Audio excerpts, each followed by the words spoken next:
전압 변동률이 20%인 정류 회로에서 무부하 전압이 24V인 경우 부하 전압은 몇 볼트인가? 자, 이 문제 같은 경우에는 전압 변동률에 관련된 문제가 되겠습니다. 자, 먼저 공식을 한번 써볼게요. 자, 전압 변동률이라고 하는 것은 자, 기본적으로 공식을 자, 암기하고 계셔야 됩니다. 자, 바로 부하 전압분의 무부하 전압 마이너스 이제 부하 전압으로 구할 수 있는 거죠. 부하 전압. 근데 이제 변동률 같은 경우는 이제 퍼센트로 나타내기 때문에 이제 곱하기 100을 자, 일반적으로 해주는 거죠. 100분율이기 때문에. 자, 이제 문제에 나와 있는 값들을 대입하면 바로 부하 전압을 구할 수가 있어요. 자, 보세요. 전압 변동률이 20%라고 했고요. 그 다음에 무부하 전압이 24V예요. 그때 이 부하 전압이 얼마인지를 지금 물어본 거죠. 그럼 식을 한번 다시 정리를 해볼게요. 자, 보세요. 20은 자, 부하 전압을 미지수 x로 놓을게요. 부하 전압을 x분의 24-x 곱하기 100이라는 이러한 식이 나옵니다. 그렇죠? 자, 그럼 먼저 이 양쪽에 있는 변을 100으로 나누면 100은 없어지면서 이 20이라는 값은 0.2가 되는 거죠. 0.2가 됩니다. 이 상태에서 이제 양변의 x를 곱해 볼게요. 그러면 0.2x는 여기는 24-x가 되는 거죠. 자, 그리고 이 마이너스 x를 좌변으로 이항시켜주면 1.2x가 되고요. 요거는 24가 됩니다. 자, 따라서 x는 1.2분의 24가 되고요. 자, 얼마가 되겠어요? 이것은 20V가 나오게 되는 겁니다. 그래서 부하 전압은 20V, 정답은 1번이 되겠습니다. 그림에서 1옴의 저항 단자에 걸리는 전압의 크기는 자, 이제 문제를 보시면 여기 있죠. 부하 1옴의 저항 단자에 걸리는 전압의 크기를 이제 물어보았어요.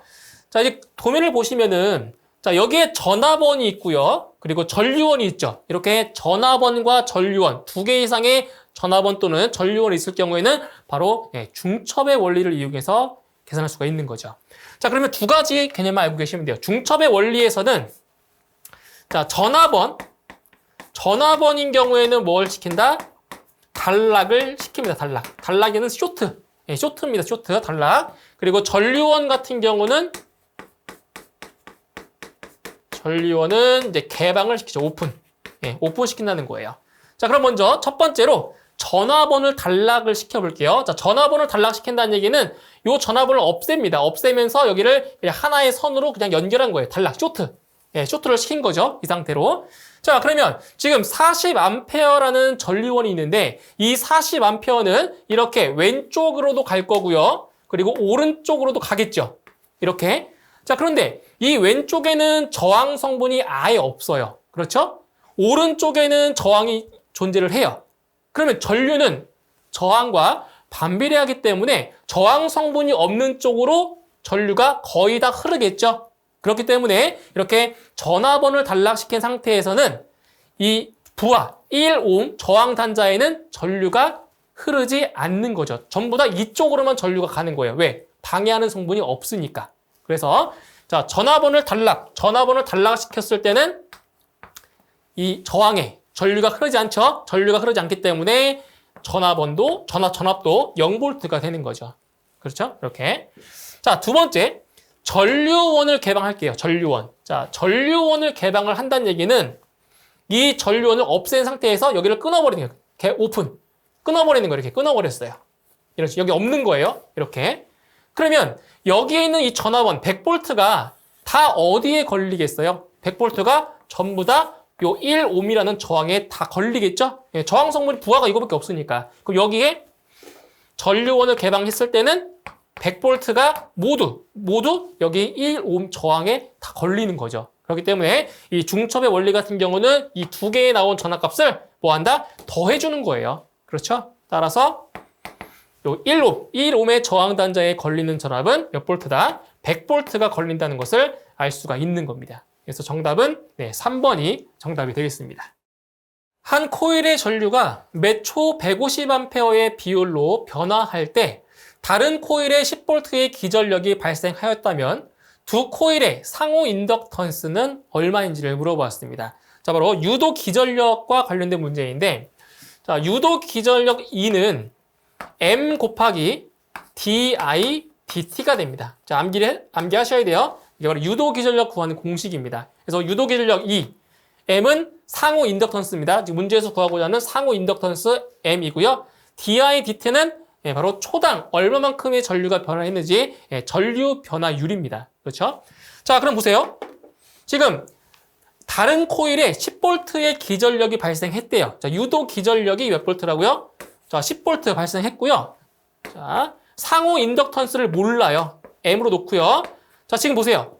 초당 시간 변화율분의 뭐예요? 전류의 변화율이죠. 그런데 뭐라고 했어요?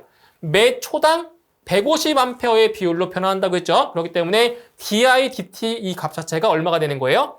150이 되는 거죠. 1초에 150A씩 변하는 거예요. 150. 자, 따라서 자, 상호 인덕턴스 M은 얼마가 되는 거예요?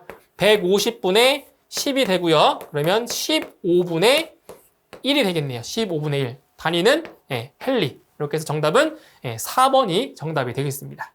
두 개의 전화 사이에 작용하는 정전기력과 거리 사이의 관계는, 자, 지금 문제는 정전기력에 대한 문제입니다. 자, 그럼 공식만 알고 있으면 답을 쉽게 구할 수가 있는 거죠. 자, 보세요. 자, 정전기력 또는 정전력 F는 4파이 엡실론 분의 1 곱하기 R 제곱분의 Q1, Q2로 구할 수가 있는 거죠. 이렇게. 맞나요? 이게 정전기력 또는 정전력 구하는 공식이죠.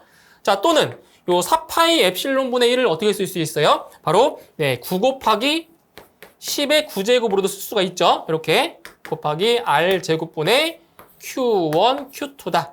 자, 그러면 우리 이 공식에서 알 수 있는 게 뭐냐? 정전기력 F는 거리의 제곱이 뭐한다?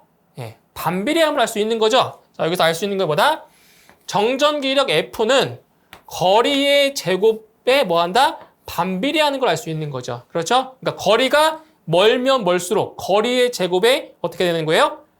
힘은 더 줄어드는 거죠. 그래서 정전기력은 거리의 제곱에 뭐한다? 반비례한다. 그래서 정답은 3번이 정답이 되겠습니다. 진동이 발생되는 장치에 진동을 억제시키는 데 가장 효과적인 제어 동작은, 자, 어떤 제어 동작이냐면 바로 진동을 억제시키는, 그렇죠? 진동을 억제시키는 데 가장 효과적인 제어 동작을 물어보았습니다. 자, 1번에 온오프 동작 같은 경우에는 바로 어떻게 돼요? 오히려 진동을 더 발생시키는 그러한 제어인 거죠. 1번 흘렸고요. 2번에 미분 동작, 미분 동작이 바로 진동을 억제시키는 데 효과적인 그러한 제어 방법이 되겠습니다. 2번이고요. 자, 3번에 적분 동작 같은 경우는 잔류 편차를 제거해주는 그러한 제어 동작이죠. 그리고 4번에 비례 동작 같은 경우는 잔류 편차가 존재하는 그러한 제어입니다. 그래서 정답은 2번, 진동 억제시키는데 효과적인 제어는 바로 미분 제어가 되겠습니다. 미분 동작. 정답은 2번이 되겠습니다. 어떤 전지에 5ohm의 부하 저항을 연결하였더니 8A의 전류가 흐르고 이 부하를 15ohm의 저항으로 교체하여 연결하였더니 4A의 전류가 흐를 때 이 전지의 기전력은 얼마인가? 바로 전지의 기전력에 관련된 문제가 되겠습니다. 자, 여기를 보시게 되면, 자, 전지입니다. 건전지. 우리가 알고 있는 건전지를 말하는 거예요. 자, 건전지는, 여기 건전지죠. 건전지에는 내부 저항이라는 게 있는데, 바로 내부 저항이, 보세요. 여기에 이제 내부 저항이 이렇게 있고요. 그리고 여기에 이제 부하를 연결한 거죠. 이런 식으로. 자, 부하를 연결한 겁니다. 이 상태에서. 근데 지금 어떤 이 전지에 첫 번째로는 5ohm입니다. 5ohm. 자, 5ohm의 이제 부하를 연결했더니, 자, 어때요? 8A의 전류가 흘렀대요. 이렇게 해서, 자, 8A의 자, 전류가 흐른 거고요. 자, 이번에는 이 5ohm 대신에 15ohm의 부하를 달았더니 이번에는 전류가 4A의 전류가 흘렀대요. 근데 이 전지는 똑같은 전지인 거예요. 그때 이 전지의 내부 저항을 자, 소문자 R이라고 할게요. 그리고 전지의 기전력을 2라고 놓을게요. 자, 그러면 자, 식이 두 가지의 식이 만들어져요. 자, 보세요. 어떤 식이 만들어지냐? 첫 번째, 5옴의 부하를 연결했을 때입니다. 자, 2는 전지의 기전력 2는 자, 어떻게 돼요? 전압은 저항 곱하기 전류죠. 자, 지금 전류가 얼마라고 했어요? 8A라고 했죠. 8 곱하기 자, 저항은 전지의 내부 저항과 그리고 부하를 합한 게 되겠죠. 그러면 R 플러스 5가 됩니다. 이렇게 되는 거죠.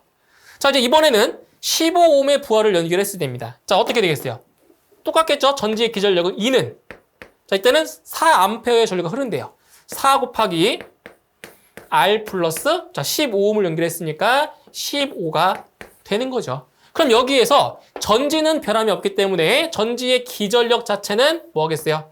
같겠죠. 예, 같아요. 그럼 식을 한번 다시 정리해보면 8 곱하기 R 플러스 5와 여기 4 곱하기 R 플러스 15는 서로 같은 값이라는 거죠. 등식이죠, 등식. 그렇죠? 자, 풀어볼게요. 자, 분배를 해보면 8 곱하기 R 플러스 40은 이거 분배해주면은 4R 플러스 60이 되겠네요. 자, 4R을 이항하면은 4R이 되고요. 8R 빼기 4R이니까 40을 이항시키면은 20이 되겠죠. 따라서 전지의 내부 저항은 얼마다? 5옴이 되는 것을 알 수가 있습니다. 예, 여기 이게 5예요, 5. 자, 그러면 전지의 기전력 구할 수 있겠죠. 첫 번째 식에 대입해도 되고요. 두 번째 식에 대입해도 똑같은 값이 나올 거예요. 자, 그러면 첫 번째 식에 대입을 해볼게요. 자, 지금 전지의 내부 저항이 5였죠. 5. 그럼 여기다 5를 대입하세요. 5를 대입하면 자, 8 곱하기 10이네요. 8 곱하기 10. 따라서 얼마? 80V라는 기전력이 나오게 되는 거죠. 그래서 정답은 3번의 80V가 정답이 되겠습니다. AB 양단에서 본 합성 인덕턴스는 단 코일 간의 상호 유도는 없다라고 했습니다. 자, 보세요. 합성 인덕턴스 같은 경우에는 합성 저항 구하는 공식과 동일합니다. 자, 보세요. 합성 인덕턴스는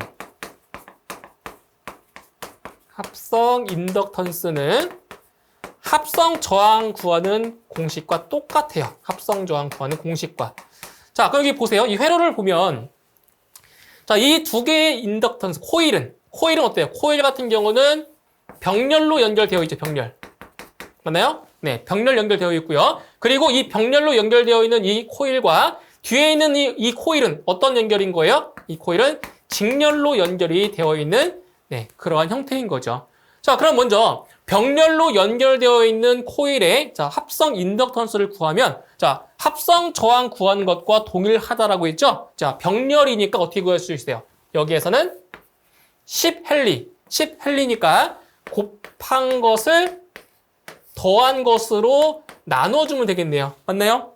곱한 것을 더한 것으로 나눠주면 돼요. 그러면 20분의 100이니까 여기는 5헨리가 나옵니다. 그래서 병렬로 연결한 이 두 코일의 합성 인덕턴스는 5헨리예요. 자, 이 5헨리에다가 여기 5헨리에다가 자, 뒤에 또 직렬로 연결되어 있죠? 예, 직렬일 때는 두 개를 산수적으로 그냥 더하는 겁니다. 따라서 합성 인덕턴스는 5헨리와 5헨리를 더하면 얼마가 돼요? 10헨리가 나오게 되는 겁니다. 그래서 정답은 3번 10헨리가 정답이 되겠습니다. 교류 회로에서 8옴의 저항과 6옴의 유도 리액턴스를 병렬로 연결하였다면 역률은 자, 바로 이거는 RC 병렬 회로인 거죠. RL 유도니까 RL 병렬 회로입니다. 자, 그러면 회로가 이렇게 되는 거예요. 자, 저항이 하나가 있고요. 그리고 유도 리액턴스니까 코일. 이렇게 코일이 하나가 이렇게 있겠죠. 자, 이를 두 개를 병렬로 연결을 한 거예요. 병렬로 이런 식으로. 네, 그랬을 때 이 회로의 역률을 구하래요. 역률. 자, 지금 병렬이죠. 병렬. 이것은 병렬로 연결한 거예요. 병렬. 자, 병렬로 연결한 거고요. 그럼 병렬이 있으면 뭐도 있어요? 직렬도 있겠죠. 직렬. 그래서 이렇게 자, 저항과 코일이 직렬로 연결되는 경우도 있어요. 이것은 직렬. 자, 그러면 여기서 역률을 구하는 방법이 서로 반대입니다. 반대. 자, 직렬부터 보실게요. 직렬일 경우에 역률은 코사인 세타죠. 역률이. 코사인 세타는 루트 임피던스입니다. 임피던스. 저항의 제곱 플러스 그리고 유도 리액턴스의 제곱분의 직렬일 때는 저항이 분자에 들어갑니다. 그런데 반대로 병렬로 연결되어 있을 경우에는 자, 어떻게 되냐? 코사인 세타, 즉 역률은 임피던스 R 제곱 플러스 XL의 제곱분에 여기 뭐가 들어가요? 유도 리액턴스가 들어온다는 거죠. 그래서 직렬일 경우에는 저항, 병렬일 경우에는 뭐다? 유도 리액턴스가 분자에 들어갑니다. 지금 이거는 병렬로 연결했기 때문에 이 공식을 이용해 주시면 돼요. 자, 그러면 루트 지금 저항이 8이죠? 8옴, 8제곱 플러스 유도 리액턴스가 6입니다. 6옴, 6의 제곱분의 유도 리액턴스 6이 되겠죠? 예, 그러면 얼마나? 정확히 0.6이라는 값이 나오게 됩니다. 그래서 역률은 3번에 0.6이 정답이 되겠습니다. 회로에서 R1이 2옴이고 R2가 6옴일 때 전류 I1의 값은 자, 이제 간단한 문제입니다. 바로 옴의 법칙만 알고 있어도 쉽게 구할 수가 있고요. 그리고 이 문제 같은 경우는 바로 전류 분배 법칙을 이용해서 계산할 수 있습니다. 자, 보실게요. 자, 지금 위쪽에 보면 전류원으로 4A의 전류가 이렇게 흐르고 있습니다. 그러면 지금 자, 이 전류가 어디에 흐를 수가 있냐? 첫 번째, R1이라는 저항 쪽으로 일부 흐를 거고요. 그리고 R2 쪽으로 전류가 일부분 흐르겠죠. 지금 4A라는 전류가 이렇게 흐르고 있는 겁니다. 자, 그런데 우리 옴의 법칙을 보면 I는 R분의 V죠. 맞나요? I는 R분의 V. 즉, 전류와 저항은 서로 반비례 관계에 있죠. 반비례 관계. 즉, 무슨 얘기냐? 저항이 클수록 전류는 적게 흐르고 저항이 작을수록 전류는 많이 흐르는 거죠. 그래서 저항과 전류는 서로 반비례 관계라는 것을 알 수가 있습니다. 자, 그럼 보세요. 자, R1의 저항은 2옴이고요. R2의 저항은 6옴이에요. 자, 지금 보세요. 저항이 R2가 R1의 3배죠. 그 얘기는 바로 전류는 이쪽을 제가 I1으로 놓을게요. 이쪽에 I1이고요. 여기를 I2라고 놨을 때 I1이 I2의 몇 배가 되겠어요? 당연히 3배가 되는 거예요. 3배.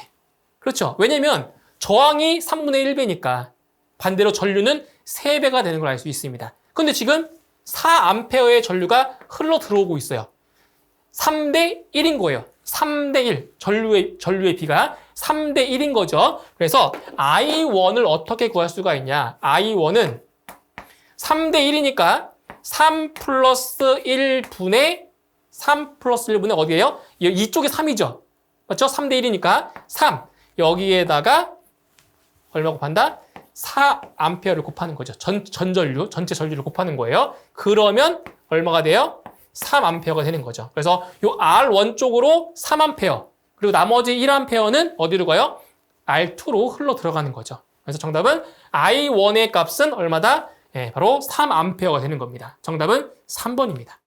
다음 그림을 간단히 나타낸 논리식은, 자, 문제를 보시면 유접점 회로를 보고 논리식을 찾는 거예요. 자, 보세요. 그럼 먼저 여기 X접점과 Y접점은 어떻게 연결되어 있어요?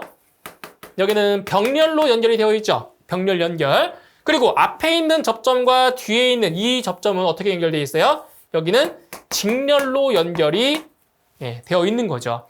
자, 그럼 여기에서 먼저 직렬 같은 경우에는 뭐로 쓸 수 있어요? 직렬 같은 경우는 논리의 곱으로 바꿀 수가 있는 거죠. 이렇게 논리의 곱으로 바꿀 수가 있고요. 병렬 연결인 경우에는 뭘로 바꿀 수 있어요?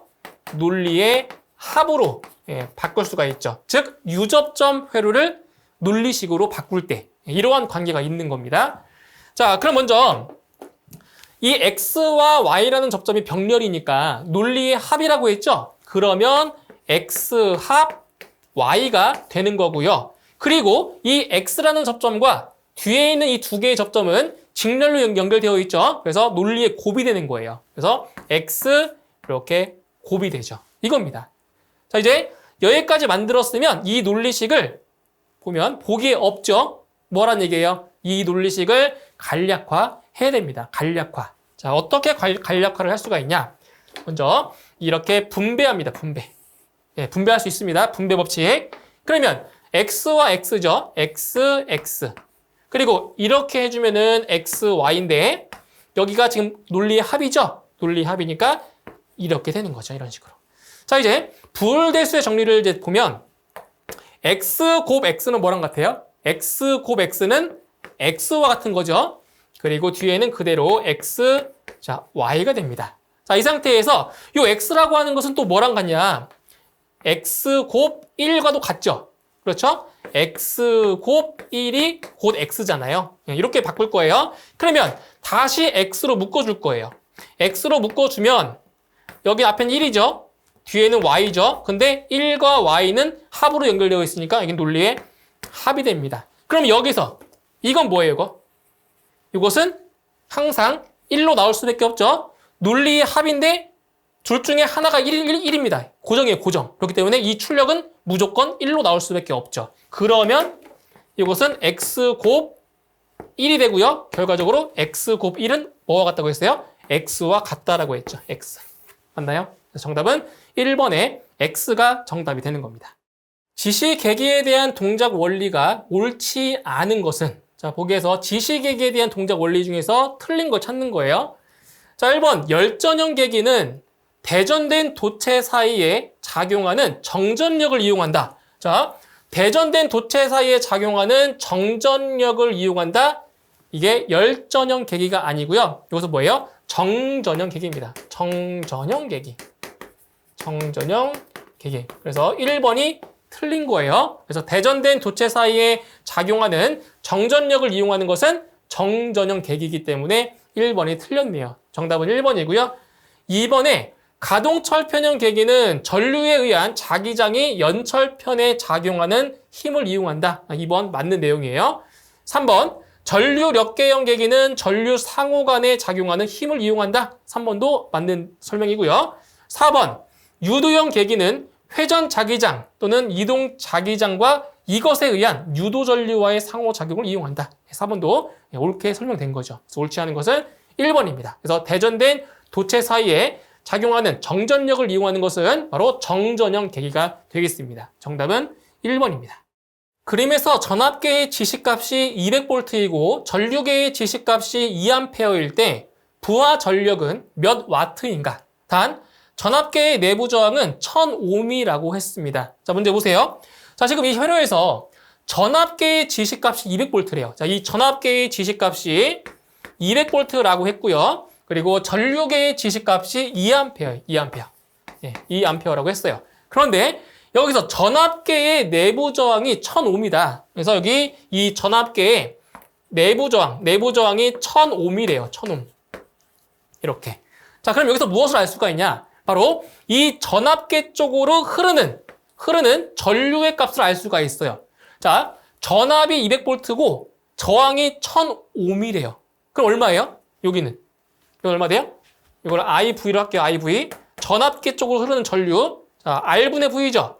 1000분의 200이니까 0.2A가 되는 겁니다. 0.2A. 그러니까 전압계 쪽으로 흐르는 전류가 0.2A가 된다는 거죠. 그러면 지금 2A가 흐르고 있는데 0.2A가 전압계 쪽으로 왔어요. 그럼 나머지 1.8은 어디로 가겠어요? 바로 부하 쪽으로 1.8A가 흐르는 거죠. 그렇죠? 2A가 흘렀는데 0.2는 전압계 쪽으로, 1.8A는 부하 쪽으로 흐른다는 얘기죠. 이렇게. 자, 근데 지금 이 전압계와 부하가 병렬로 연결되어 있죠? 이 전압계의 지시값이 200V라고 하는 것은 이 부하에 걸리는 전압도 얼마란 얘기예요? 200V라는 거죠. 병렬이니까, 병렬. 자, 따라서 지금 부하 전력을 구하라고 했죠? 부하 전력. 여기 PL로 놓을게요. 부하 전력은 바로 VI죠, VI. 전압 곱하기 전류를 구할 수가 있는 거죠. 자, 지금 전압이 200V라고 했고요. 전류는 1.8A예요. 1.8A.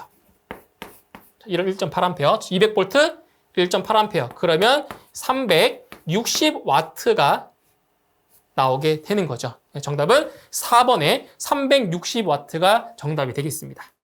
건물 내 부하 설비 용량이 700kVA이며 수용률이 95%인 경우 자가발전기의 용량은 얼마인지를 물어봤습니다. 아주 간단한 겁니다. 자, 공식만 알고 계시면 금방 풀 수 있어요. 자, 보시게 되면 지금 자가발전기 용량 구하는 거죠. 자, 지금 여기서 발전기의 용량은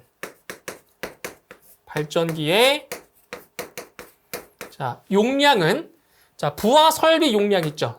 부하 설비 용량에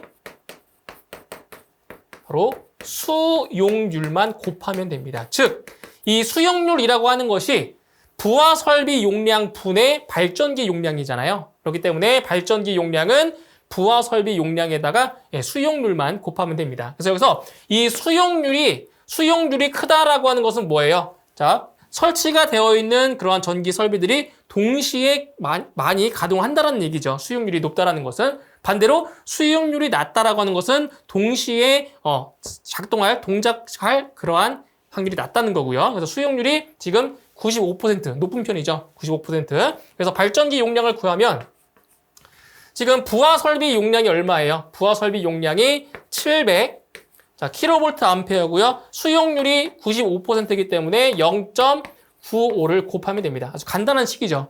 계산하시게 되면 665가 나옵니다. 단위는 킬로볼트 암페어고요. 이렇게 해서 정답은 2번이 정답이 되겠습니다.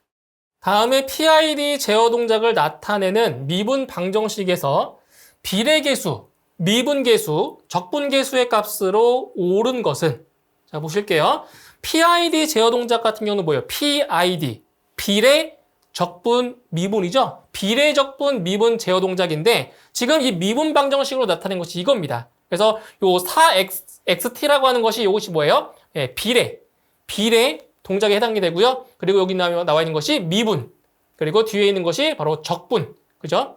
비례, 미분, 적분인 거예요. 그때 여기 앞에 있는 상수 있죠, 상수. 개수라고 하는데 이 개수들이 바로 비례계수, 그리고 미분계수, 그리고 앞에 있는 1이 있는 거죠. 1이 바로 적분계수가 되는 겁니다. 그래서 이 식을 보면 바로 답이 나와요. 자, 여기 4에 해당하는 것이 뭐라고요? 4에 해당하는 것이 비례계수입니다. KP. 비례계수고요. 0.8에 해당하는 것, 0.8에 해당하는 것이 미분계수 KD가 되는 거고요. 그리고 앞에 1이 있는 거죠. 자, 요 1에 해당하는 것이 뭐예요? 적분 계수가 되는 거죠. 자, 보세요. 비례 계수가 4, 미분 계수가 0.8, 그리고 적분 계수가 1이다. 몇 번에 있어요? 바로 2번에 있는 거죠. 이런 식으로 고르시면 됩니다. 간단하죠? 그래서 비례, 미분, 적분. 그래서 앞에 있는 요 개수가 뭐다? 요 개수가 바로 비례 계수, 미분 계수, 적분 계수를 의미합니다. 정답은 2번이 되겠습니다. 대칭 3상 Y부하에서 각 상의 임피던스는 20옴이고 부하 전류가 8A일 때 부하의 선간 전압은 약 몇 볼트인가? 이거 바로 Y결선일 때의 지금 선간 전압을 구하는 문제가 되겠습니다. 자, 이런 거죠. 자, 보세요. 지금 Y부하라고 했으니까 Y결선으로 이렇게 부하가 연결이 되어 있는 겁니다. Y결선이에요. 자, 그때 무엇을 구하는 거냐면 바로 선간 전압을 물어봤어요. 선간 전압이라고 하면 여기죠. 이 선과 선 사이, 선간. 그렇죠? 선간 전압, VL을 이제 구하는 겁니다. VL. 자, 그런데 문제를 보면 각 상의 임피던스가 20옴. 여기 20옴. 각 상이네요. 20옴. 여기도 20옴이고요. 그리고 부하 전류가 8A래. 부하 전류가 8A예요. 부하 전류가. 자, 그런데 Y결선일 때는 보세요. 요 상전류와 선전류가 어때요? 상전류와 선전류가 동일하죠. 맞나요? 그래서 IL도 뭐가 되는 거예요? 8A인 거예요. 동일합니다. Y결선일 때. 자, 그럼 보세요. 선간전압. 자, 선간전압 같은 경우는 상전압. 이게 상전압이죠. 상전압이 몇 배다? 상전압의 루트 3배죠. 그렇죠? 암기하고 계셔야 돼요. 그래서 선간전압은 상전압의 루트 3배입니다. 루트 3배. 그렇죠? 자, 그런데 여기서 자, 상전압은 뭐예요? 상전압은 여기 부하 전류와 그리고 상 임피던스를 곱하면 되겠죠. 그래서 여기는 루트 3 곱하기 IP 곱하기 Z가 됩니다. 이거죠. 자, 그런데 지금 요 상전류 뭐예요? 상전류가 얼마인 거예요? 8A죠. 8A.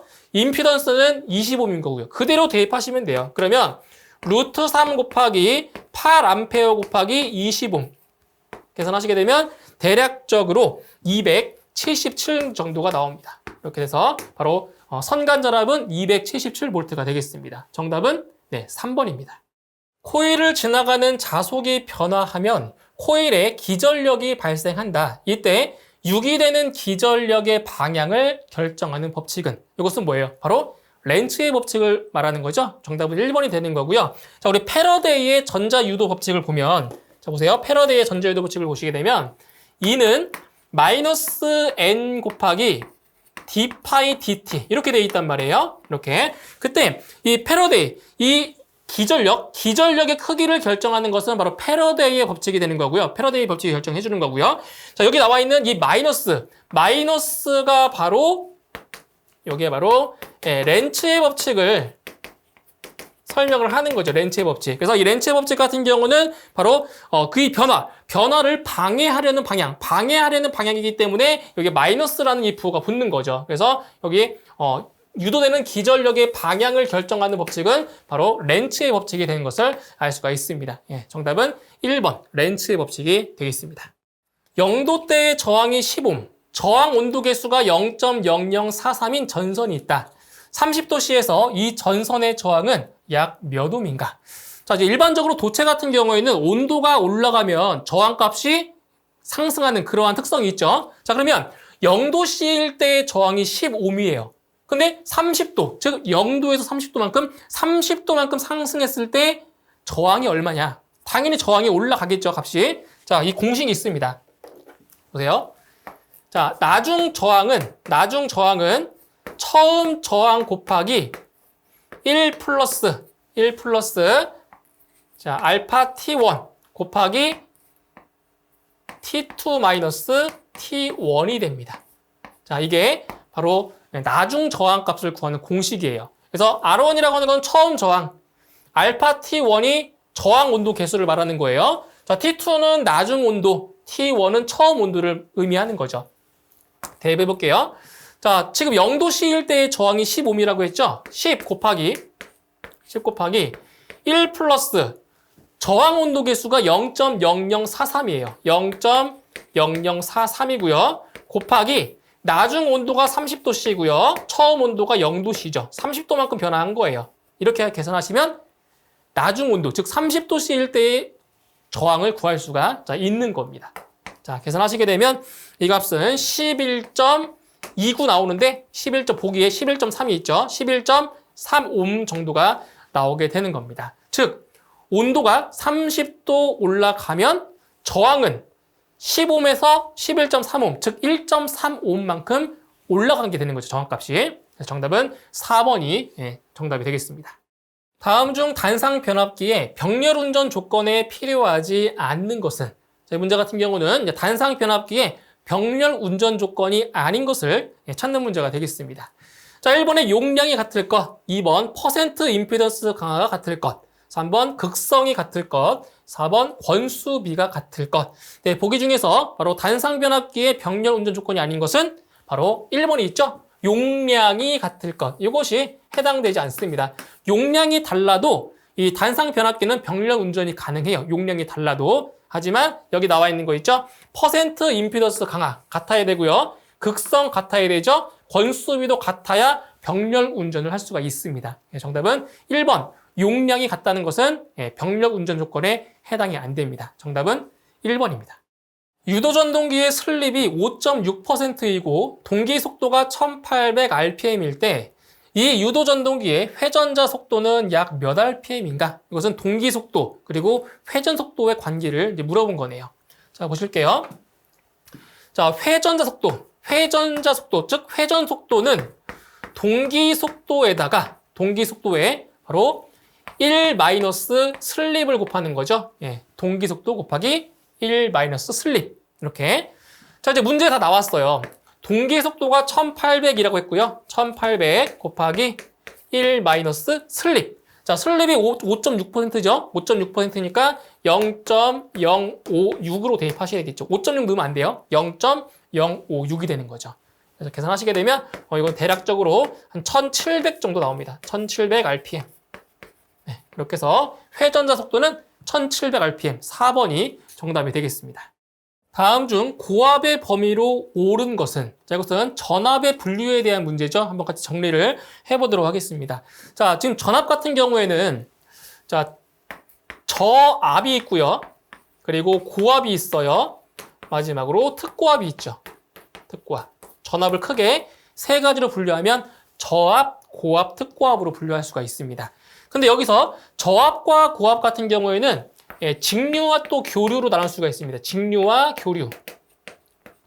고압도 마찬가지로 직류와 교류로 나눌 수 있고요. 특고압은 직류와 교류 동일합니다. 값이 동일하기 때문에 굳이 구분을 안 해도 돼요. 자, 그럼 여기서 먼저 저압에서의 직류. 저압에서의 직류는 얼마냐? 바로 얼마예요? 1500V 이하죠. 1500V 이하. 저압에서의 직류입니다.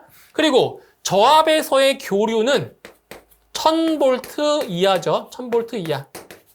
네, 1000V 이하가 되는 거고요. 그 다음에 이제 고압은, 자, 이 저압과 고압은 서로 경계에 있는 거예요. 그래서 고압에서의 직류는, 자, 아까 1500이었으니까 1500V 이하니까 초과. 그리고 7000V 이하. 자, 이것을 고압에서의 직류가 되는 겁니다. 그리고 이제 교류도 마찬가지로 아까 1000V 이하였죠? 그러면 1000V 초과 그리고 7000V 이하가 되는 겁니다. 그 다음에 특고압 같은 경우는 직류와 교류 구분 안 해요. 얼마예요? 7000V를 초과하면 이것을 특고압으로 정의를 하고 있습니다. 자, 이제 문제에서 보세요. 고압의 범위로 옳은 것, 고압. 고압은 어때요? 직류일 때는 1500 초과 7000 이하. 교류일 때는 1000 초과 7000 이하입니다. 그럼 어디에 있어요? 바로 4번에 있는 거죠. 교류일 때는 1000V 초과 7000V 이하. 이렇게 해서 고압의 범위로 옳은 것은 4번이 정답이 되겠습니다.